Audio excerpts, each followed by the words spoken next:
எல்லோருக்கும் என்னுடைய அன்பான வணக்கங்கள். ஒரு நாய் என்ன பண்ணுது அப்படின்னா, தண்டவாளத்தில வால் நீட்டியபடி உட்கார்ந்துட்டு, அந்த இடத்துல இருந்து மற்ற இடங்கள் எல்லாம் வேடிக்கை பார்த்துக்கிட்டு இருக்கு. அந்த வழியா ரயில் ஒண்ணு வேகமா வருது. ரயில்ல ஒலி எழுப்பப்படுது. அத கொஞ்சம் கூட உள்வாங்காம என்ன பண்ணுது அப்படின்னா, வால மறுபடியும் தண்டவாளத்திலேயே வச்சுக்கிட்டு வேடிக்கை பார்த்துட்டு உட்கார்ந்திருக்கு. அப்ப என்ன நடக்கும்? வேகமா போன ரயிலால அந்த நாயோட வால் வெட்டப்படுது.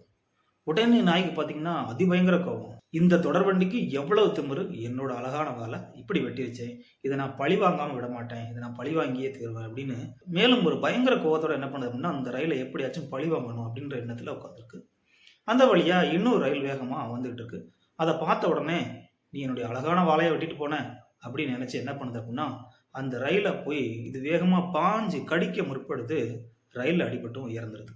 இந்த கதையில நம்ம கவனிக்க வேண்டிய முக்கியமான விடயம் என்ன அப்படின்னா, நாம யாரு? நம்முடைய பலம் என்ன? நம்முடைய பலவீனம் என்ன? அப்படின்லாம் தெரிஞ்சுக்கிட்டு, நம்ம வாழ்க்கையில ஒருத்தங்கள எதிர்க்க முடியுமா? அல்லது அவங்கள எதிர்த்து வெற்றி காண முடியுமா? அப்படின்ற திட்டங்களை எல்லாம் தெளிவாக தெரிந்து கொண்டு நாம் மோதணும். அப்படி மோதணும்னா, அதுக்கு ஏத்த மாரி நம்மள என்ன செய்யணும்? முதல்ல நம்ம வலுப்படுத்தணும். அப்படி எதுவுமே இல்லாம குருட்டாம்போக்குத்தனமா ரயில் முன்ன மோதுற மாரி மோதுனா என்ன ஆகும் அப்படின்னா, நம்ம வாழ்க்கைய இழந்துருவோம்.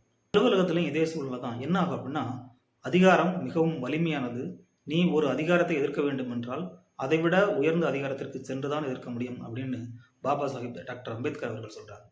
அப்போ அப்படி என்ன பண்ணும் அப்படின்னா, அந்த அதிகாரம் நம்மள என்ன செஞ்சிரும்? மிக மோசமாக தண்டித்து கொன்றுவிடும்.